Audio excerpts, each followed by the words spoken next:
할렐루야. 우리에게 소망 주시기 위하여 죽음을 이기시고 부활하신 주님을 찬양하며 주님 앞에 감사합니다. 주님이 부활이 없었다 하게 되면은 모든 사람은 영원히 무덤에 머물 수밖에 없는데, 무덤을 깨뜨리시고 사망을 선고하시고 부활로 나오셨던 그 주님을 이 새벽 우리가 맞습니다. 마리아처럼 새벽을 깨우는 하나님의 사랑하는 자녀들을 축복하여 주시고, 저들의 마음 가운데 부활의 큰 소망으로 살아내는 복된 삶의 시작이 오늘 새벽이기를 소망합니다. 말씀 가운데서 은혜 받게 하시고 그 은혜로 오늘 하나님을 찬양하도록 인도하여 주옵소서. 감사드리며 예수 그리스도의 이름으로 기도하옵나이다. 아멘. 하나님 말씀 누가복음 24장입니다.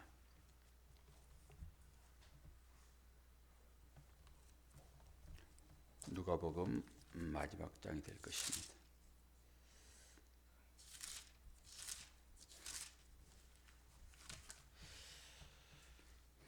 24장 13절에서 32절까지입니다.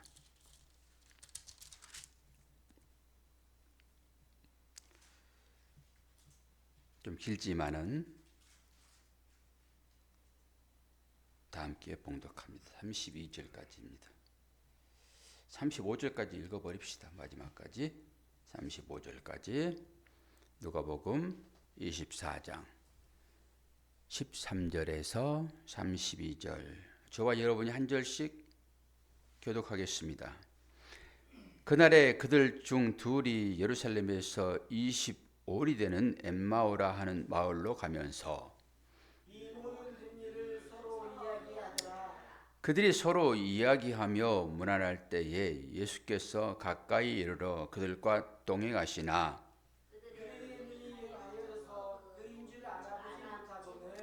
예수께서 이르시되 너희가 길 가면서 서로 주고받고 하는 이야기가 무엇이냐 하시니 두 사람이 슬픈 빛을 띠고 머물러 서더라. 그 한 사람인 그르바라 하는 사가 대답하여 이르되 당신이 예루살렘에 거주하면서도 요즘 거기서 된 일을 혼자만 알지 못하느냐. 이르시되 무슨 일이냐. 이르되 나사렛 예수의 일이니 그는 하나님과 모든 백성 앞에서 말과 일에 능하신 선지자이거늘 우리 대제사장들과 관리들이 사형 판결에 넘겨주어 십자가에 못 박았느냐. 우리는 이 사람이 이스라엘을 속량할 자라고 바랐노라. 이뿐 아니라 이 일이 일어난 지가 사흘째요. 또한 우리 중에 어떤 여자들이 우리로 놀라게 하였으니 이는 그들이 새벽에 무덤에 갔다가 그의 시체는 보지 못하고 와서 그가 살아나셨다 하는 천사들의 나타남을 보았다 함이라. 또 우리와 함께 한 자 중에 두어 사람이 무덤에 과연 여자들이 말한 바와 같이 이름을 보았으나 예수는 보지 못하였느니라 하느니라. 이르시되 미련하고 선지자들이 말한 것을 마음에 더디 믿는 자들이여. 그리스도가 이런 고난을 받고 자기의 영광에 들어가야 할 것이 아니냐 하시고 이에 모세와 모든 선지자의 글로 시작하여 모든 성경에 쓴 바 자기에 관한 것을 자세히 설명하시니라. 그들이 가는 마을에 가까이 가매 예수는 더 가려 하는 것 같이 하시니 그들이 강권하여 이르되 우리와 함께 유하사이다. 때가 저물어 가고 날이 이미 기울었나이다 하니 이에 그들과 함께 유하러 들어가시니라. 그들과 함께 음식 섞으실 때에 떡을 가지사 축사하시고 떼어 그들에게 주시니 그들의 눈이 밝아져 그인 줄 알아보더니 예수는 그들에게 보이지 아니하시는지라.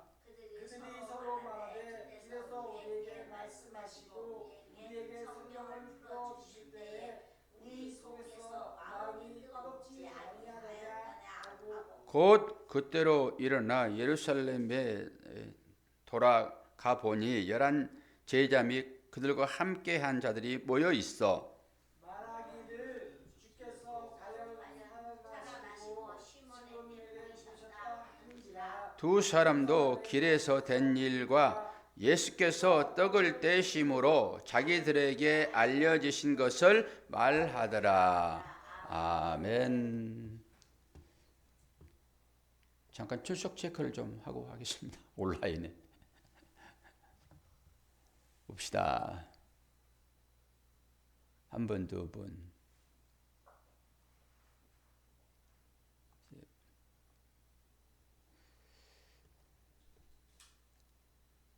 주님이 2000년 전에 부활을 하시고 하나님 우편에 계시고 주님이 보내주신 보혜사 성령이 이제 우리와 함께 하시지요. 성부, 성자, 성령 중에서 역할이 다 나눠져 있어서 성령이 우리와 함께 하시는데 실제 이제 부활하신 그 주님은 지금 하나님의 우편에 계십니다. 또 오늘 엠마오로 가는 두 제자의 얘기를 우리가 좀 나눠보려고 합니다. 사실 우리가 젊었을 때는 연합 예배를 드렸잖아요. 연합 예배. 우리 김 사님도 연합 예배 드셔보셨습니까? 운동장에서. 그때 얼마나 우리가 열심히 특심이었어요. 애들 손잡고 걸려서. 그때 버스가 이제 새벽에 난다니까 택시 타고 내일은 자가용으로 그렇게들 열심히 있었잖아요. 그런데 주님이 언제 오실까라고 생각을 저는 곰곰이 해봅니다. 모든 사람들이 잠들어 있는 그 사이에 오실 것이다. 말씀도 있잖아요. 깨어있어 기도하라. 주님은 도둑처럼 도둑같이 아무도 모르는 사이에 오실겠다라고 주님이 말씀하셨거든요. 그러니까 우리는 사실 이런 절기를 통해 가지고 그걸 연습하는 것입니다. 가끔 필요해요. 가끔. 지금은 민방위 훈련을 하지 않잖아요. 예전에는 다 준비들을 했습니다. 민방위 훈련. 그건 뭐지요? 전쟁을 대비해서 준비하는 거잖아요. 주님이 언제 오실지는 우리가 알 수 없지요. 분명하게 주님은 재림하십니다. 재림하셔서 완성하실 거예요. 하나님 나라를. 그러면은 그 주님이 어떤 방법으로 오실지 성경은 구름 타고 오시리라 약속을 하셨으니까 어떤 방법으로든지 오실 터인데 그 주님을 맞이해야 되잖아요. 그래서 우리에게 이 절기를 주신 거예요. 준비하라고. 준비되어 있지 않으면은 물론 주님이 택하신 백성들을 끌고서라도 구원을 하시겠지만은 미안스럽잖아요. 주님 바쁘시는데. 최소한 권사님은 늘 깨어 계시니까 권사님 걱정 안 하실 거예요. 근데 다른 분들은 걱정하실 수 있어요. 야, 내가 왔는데 왜? 내가 온다고 그렇게 얘기를 했는데 깨어 있어야지. 도둑을 방지하는 것처럼 주님을 맞이해야지 이렇게 계속 얘기를 하시잖아요. 그것입니다. 우리의 신앙생활은 그런 거예요. 평상시 때 근육을 단련해야 뭐 무거운 것을 들지. 그렇지 않으면은 진짜 어디에 매달려 있을 때 얼마나 버티겠습니까? 다 우리 구원받았다고 하는 사람들 아닙니까? 그럼에도 불구하고 해마다 부활절은 돌아오잖아요. 그럼 뭘 얘기를 하지요? 아, 나 구원받았으니까 뭐 부활절 그건 뭐 의미 있어? 절기는 다 하나님이 다 이루셨는데 뭘. 그리고 말아버리면은 그건 뭐라고 합니까? 그러나 우리는 약하잖아요. 우리 진짜 신앙 약합니다. 하나님의 은혜 아니면은 도대체 구원받을 수 없는 그런 존재들이에요. 그리고 저는 주님이 오셔가지고 말씀하시더라도 내 마음이 조금 틀리면은 주님의 말씀을 따를까 싶어요. 제가 꿈을 꾸었는데 어제는 어떤 사람이 얼굴이 이렇게 보면은 뭐 이상하게 부적 같은 걸 쓰고 다니고요. 또 어떻게 보면 또 사람이고, 당신 지금 쓰고 다니는 게 뭡니까? 그럼 뭘 썼다고 그래요? 그렇게 얘기를 해요. 옆 사람도 그래요. 당신 뭐가 쓰고 다닐 것 같다고 얘기를 하더라고요. 그런데 뭘 쓴 건 아닌데 사람 눈에 그렇게 보이는 거예요. 저는 딱 그 부적 같은 거 쓰고 다니더라고요. 이 얼굴이 딱 그런 거예요. 이게 사람의 내면에서 나오는 거거든요. 하나님의 얼굴은 반임이에요, 반임. 우리 모든 얼굴들은 내면에서 나온 것이 이 겉으로 드러납니다. 물론 하나님은 우리 내면을 보시고 구원하시지만은, 가면을 썼는데 그게 마귀 사탄이면 그거 어떻게 합니까? 그 속이 마음이 그거 드러나는 거거든요, 여기에. 겉으로는 우리는 속을 수 있어요, 우리는. 전부 화장하고 이장하고 다 그러잖아요. 우리는 속을 수 있어도 하나님은 중심을 보시잖아요. 그러니까 못 속여요. 그게 이제 바깥으로 드러나는 거잖아요. 이게 신앙 생활이라고 저는 봅니다. 그래서 가끔 이런 부활절, 절기를 통해서 우리는 한번 새벽을 깨워보는 거예요. 새벽. 제가 그런 강조를 하는데 없어요. 여기 다 나오셔가지고 온라인은. 그래 그런 훈련을 사실 해야 돼요. 그런 훈련을. 아니야. 나는 내 믿음으로 다 구원받아. 목사님이 아무리 얘기를 해도 나는 내 믿음으로 구원받을 거야. 라고 얘기를 해요. 이스라엘에 선자가 많이 있었으나 참 선지자는 성경에 나와 있는 선자들밖에 없었습니다. 기록도 안 된 선자들이 참 많아요. 그러니까 편안하다 그 선자는 얘기하지만 참 선자는 아니야, 깨어 있어야 돼. 하나님께서 너희들 전부 팔겠다고 하는데 왜 깨어있지 않아? 깨어있지 않다라고 하는 것은 왜 세상 가치에 함몰되어 있어, 이런 거예요. 그걸 벗어나야지 하나님 나라를 갈 텐데 그 옷을 입고 어떻게 천국 전체에 들어갈 수 있어? 그런 거지요. 저도 이제 일부라도 한번 해보는 거예요. 동원령을 내리는 거거든요. 전투할 때 과연 몇 사람이나 참여할 수 있겠는가라고 하는 거죠. 그런데 우리 집사님이 여기 다 나오셨다고 얘기하니까 다 나오셔가지고 여기 집에서는 저 몰라요. 제 눈이 어두워가지고 지금 몰라요. 저는 이제 보이는 것만 가지고 판단할 수밖에 없어서 그러기는 합니다. 이제 엠마오로 가는 제자는 여러분 뭐 익히 얘기를 다 아시기 때문에 이 내용을 다시 설명할 필요도 없어요. 왜요? 다 아시잖아요. 우리가 다 구원받은 자의 삶이란 걸 다 알지요. 그런 자들이 굳이 왜 주일날 와서 예배를 드리냐고요. 구원받기야 예배 드리는 게 아니거든요. 구원받은 자들이 예배를 드리는 거라고요. 근데 이런 시간을 통해 가지고 다시 한번 자기의 정체성을 확인해 보는 것입니다. 내가 어떤가? 나는 어떤가? 근데 사람들은 거의 다 자기의 생각대로 살아갑니다. 자기의 생각대로. 이제 바리새인이라는 의미가 뭐죠? 바리새인의 의미? 바리새인은 율법으로 딱 굳어진, 자기 생각으로 딱 굳어진. 저도 가까이 지나는 사람이 있잖아요. 그리고 그분에게도 얘기를 하죠. 새벽을 깨웁시다. 얘기를 제가 안 합니까? 한두 번 하다 말 안 들으면 더 이상 어떻게 얘기합니까? 얘기 안 하지. 그걸 보는 거예요. 우리 성도님들 포함하여 보는 것입니다. 그런데 누구의 말을 통해서 하나님의 음성을 들을까? 이런 생각을 해보는 거예요. 누구의 말을 통해서 하나님의 음성을 들을까? 구약으로 보게 되면 선지자를 통해서 하나님은 당신의 뜻을 전하잖아요.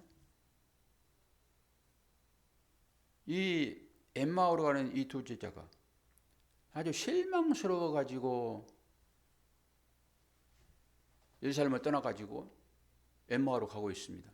실망스러워 가지고 이 사람들이 찾았던 메시아는 누구일까요? 유대인들이 생각하는 메시아 똑같습니다. 자기의 일신상의 편안함을 해결해주고 내가 필요한 것들을 복으로 주시는 그 메시아를 기다리는 거죠. 그런데 그 메시아라고 얘기했던 예수 그리스도, 그분이 덜렁 십자가에서 죽어버리는 것입니다. 그러니까 실망스러워 가지고 고향으로 내려가는 거예요. 주님이 찾아오시죠. 마리아들이 새벽에 주님을 찾아갑니다. 물론 오늘 설교하겠지만은 마리아는 주님을 찾아가고 이 엠마오로 가는 두 제자는 주님이 찾아갑니다. 이게 은혜예요, 은혜. 찾아가가지고 당신들 지금 얘기를 조곤조곤 하고 가는데 그 얘기가 무슨 얘기입니까? 라고 물어봐요. 들리지 않겠습니까? 그랬더니 당신 얼마 전에 이곳에서 일어난 일들을 모릅니까? 저기 외지에서 왔어요? 아니 이 엄청난 일을 모르고 계세요? 라고 하는 거예요. 잘 모르는데 어떤 일이 났습니까? 라고 하니까 설명을 쭉 하는 내용이 있잖아요. 설명을 쭉 이러한 일이 있었어요. 우리도 그분과 함께 동고동락했던 사람입니다. 실망스러워서 고향을 지금 엠마오로 가고 있는데, 그리고 집으로 이 사람들이 초청을 해요. 천사를 딱 초청하는 것처럼 아브라함도 그렇고 룻도 그렇고 이삭도 그렇고 다 초청합니다. 천사는 나그네로 늘 등장을 해요. 나그네로. 그래서 나그네를 도라라고 하는 것은 그 나그네로 이장하여 온 우리 이제 예전부터 들었던 예수님 이라고 생각을 하니까 초청을 하는 거죠. 나그네는 누군가 도움을 받지 않고서는 생명을 유지할 수 없는 그런 사람들이잖아요. 어려운 가운데 있는 자들. 근데 집에 가가지고 조금 다시 얘기를 좀 더 합시다 라고 얘기해요. 주님이 쭉 얘기를 풀어주죠. 이 성경에 기록된 그 일들이 다 누구를 위함이냐? 메시아. 너희들이 기다리는 메시아. 이 얘기를 해주는 것입니다. 그리고 이제 떡을 떼잖아요. 떡을 뗐더니 그들의 눈이 열려요. 그러면 두 사람이 얘기를 합니다. 야, 그분이 얘기할 때 우리의 마음이 뜨겁지 않았더냐. 여러분, 말씀을 듣게 되면 뜨거워져야 돼요. 그게 감동이거든요. 하나님은 살아계셔요. 그다음 말씀이 하나님으로 찾아오시잖아요. 그때 마음이 뜨거움이 있지요. 그게 간절함의 응답 아니겠어요? 눈이 열렸더니 바로 그분이 예수라는 것을, 부활하신 주님이라는 것을 딱 인식이 되어집니다. 이게 구원이에요. 언제 열린다고요? 말씀과 떡. 주님은 떡으로 오셨잖아요. 말씀으로 오셨잖아요. 말씀이 육신을 입으셨잖아요. 그 육신을 주님은 뭐라고 말씀하십니까? 나는 세상을 살려내는 생명의 떡, 하늘의 떡이라고 주님이 말씀하세요.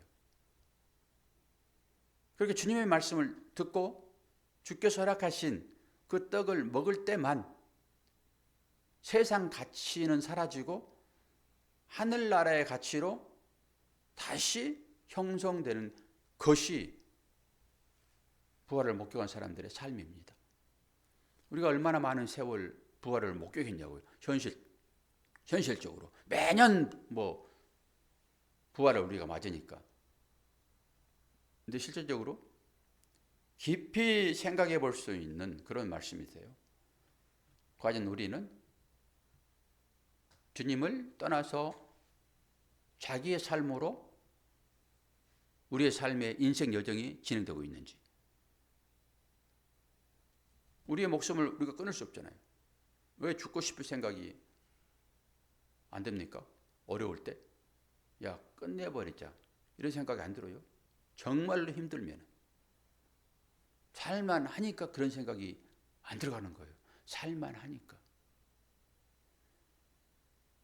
주님이 찾아오셔야지만이 소망이 생겨나는 것입니다.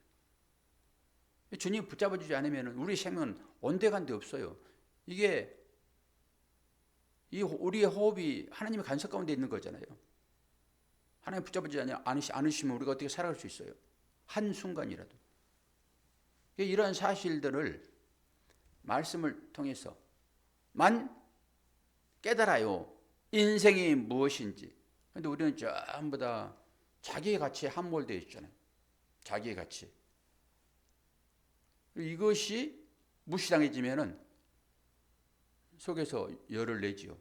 그것이 무시당해지면은. 엠마오로 가는 이 사람들이 왜 거리 가겠냐고요. 주님을 어떻게 생각했는가? 라고 하는 거죠. 근데 엠마오로 가는 두 제자뿐만 아니라 모든 제자 다 똑같았어요. 뭐 십자가 밑에 있는 마리아는 안 그랬습니까? 마리아는 장례진으로 간 거지. 부활하신 주님을 만나러 간 거 아니잖아요. 그냥 사모하는 마음 그 하나 가지고 찾아가는 거예요. 그런데 우리 성도들의 삶이라고 하는 것은 부활하신 주님을 만나야 돼요. 인격적으로 만나야 됩니다. 인격적으로 만나지 않으면은 내가 만든 하나님이 될 수 있어요. 내가 만든 하나님. 그것은 깨져야 돼요. 그 생각들은. 주님을 만나셔야 돼요. 우리 모두가 다 주님을 만났기 때문에 이 새벽을 깨우고 신앙생활을 하고 있다라고 저는 생각을 합니다. 그래서 항상 고백을 할 수 있어야 되겠죠. 말씀을 듣고 떡을 뗄 때 눈이 열리고 마음이 뜨거워지는, 나는 이제 나이가 들어가지고 그런 열정은 다 식었어요. 육신은 그럴 수 있죠. 육신은. 그런데 우리 마음 가운데는 그러지 말아야 돼요. 여러분, 스스로 나이를 먹습니다. 이게 무슨 말입니까? 스스로 나이를 먹는다라고 하는 것은 무슨 말이에요? 저도 이제 한국이 넘었잖아요. 한국이 넘었기 때문에 사람들이 저를 노인으로 취급을 해요. 나이 든 사람으로. 당연히 젊은 사람들 눈에는 그렇게 비치지요. 뭐 김재임 집사님이 젊었다고 하지만은 집사님이 어린이집 가면은 할아버지 그래요. 다 그렇게 본다고요. 저도 그런 취급 받을 때, 아이씨, 내가 나이가 아직, 나이는 먹었으나, 뭐 근력이 있고, 마음은 청춘인데. 근데 받아들일 수밖에 없는 것이, 그렇지 않으면은 이상한 취급을 받아요. 뒤에서 그런 소리를 제가 이제 들었어요. 농담 삼아서 하는 소리이기는 하겠으나, 아이고, 나이 들어가지고, 저렇게. 그런다라는, 그래, 좋다. 너하고 나하고 게임을 한번 해보자. 그러고 싶어요. 그게 인간의 마음이라고요. 모든 사람들이. 그런 거 보면은 사회적으로 사람들을 그렇게 올가매는 것 같아요. 당신은 나이가 많으니까 스스로 조심해서 나이값을 하시오. 라고 하니까 뭐 해놓고도 그냥, 나이 많이 먹은 사람이 또, 그러나? 이런 생각을 하면서 스스로 움츠러들어요. 저는 이것은 깨야 된다고 봅니다. 신앙생활에 있어서. 하나님 나이하고 내 나이하고 비교를 해보십시오, 여러분. 우리가 그렇게 해야 될 것인지. 그래서 가끔은 이 가슴이 좀 뜨거워지는 그런 것도 필요하다니까요. 젊으실 때 신앙으로 가슴이 뜨거워진 것이 혈기일지 어떻게 합니까, 그게? 젊은 혈기일지. 그 사람들보다 훨씬 우리가 지금 신앙이 깊어졌는데 속에서 활활 타오르는 뜨거움이 있어야죠. 엠마오로 가는 두 사람이 그 얘기를 해요. 가슴이 뜨거워지지 않더냐? 누구를 향하여서? 예수를 향하여서 뜨거워져야 돼 정말로. 우리 새벽에 예배 안 드리고 집에서 지금 컬컬 주무시고 계신 분들, 오늘 새벽이 부활절 새벽입니다. 여러분 가슴을 좀 뜨겁게 하세요. 성령 불러 좀 태우시라고요. 뭐 이렇게 한다고 뭐 거기 들립니까? 그분들이? 깨어 계신 분들이라 들어야지. 안 들어요, 안 들어. 그러나 나라도 좀 뜨거워지면은, 이 뜨거움을 가지고 집에 가면은, 여보 오늘 무슨 날이야? 그럴 거 아닙니까? 오늘 부활주일이야. 부활의 새벽이야. 나는 마리아가 돼가지고 무덤을 찾아간대. 그랬더니 주님이 안 계셔. 부활하셨네라고 뜨겁게 말하지 않더라도 얼굴이 환하겠죠. 와, 당신 부활주일 맞네. 주님 만났구만. 그렇지 않겠습니까? 권사님? 권사님 정도는 우리가 돼야지. 뭐 하나님은 중심 보신다라고 하니까 중심은 전부 가려놓고 그냥 나는 중심이 있어. 나는 뭐 새벽기도 안 하면 또 뭐해 어째. 이렇게들 자기 합리화해가지고 살아가는 사람들이 얼마나 많은데. 근데 이 사람들 눈이 언제 열려요? 말씀을 듣고 뜨거워지고, 떡을 뗄 때 눈이 열려서 내가 먹고 있는 이 세상의 모든 음식들 이거 자랑하고 살았는데 이게 돼지 쥐엄 열매였네라고 바뀌는 것이에요. 그러면 그걸 추구하지 않잖아요. 하늘 양식을 추구하지. 하늘 양식은 말씀이에요, 말씀. 저한테 하는 소리입니다. 여러분 용서하십시오. 성경도 통독하고 계시고 막 필사하고 계시는데 여러분들에게 들려지는 말씀은 아니고 저한테 하는 소리니까. 어쨌든 간에 오늘 새벽을 한번 깨워봅시다라고 제가 목이 터져라 외쳤는데 오늘 엄청나게 나오셨다고 증인이 계시니까 엄청나게 나오셔서 감사합니다. 오늘 또 복된 부활절 축하하고 여러분 삶 가운데도 날씨가 이제 풀려가지고 벚꽃도 정말로 만개했는데 여러분 삶에도 물질로도 뭐 어렵긴 하지만 여러 가지 삶으로도 좀 그렇게 만개하는 그런 부활 절기가 되어지기를 축원합니다. 기도하겠습니다. 좋으신 아버지 하나님, 새벽을 마리아들이 깨웁니다. 인생의 쓴맛을 경험한 자들만 십자가를 보며 거기에서 소망을 얻습니다. 우리가 딱 그 마음 가지고 오늘 또 새벽을 깨우니 우리의 마음 가운데 다시 한번 부활신앙의 열정을 회복하게 하시고 그것으로 세상을 이기게 하여 주옵소서. 오가는 발걸음들을 축복하시고 주님의 부활을 많은 사람들에게 알리는 전도의 통로로서의 삶을 살아갈 수 있도록 도와주시옵소서. 모든 성도들 오늘 부활주의를 지키게 하시고 부활을 축복하는 우리 모두가 되도록 인도하여 주옵소서. 감사드리며 예수 그리스도의 이름으로 기도하옵나이다. 아멘.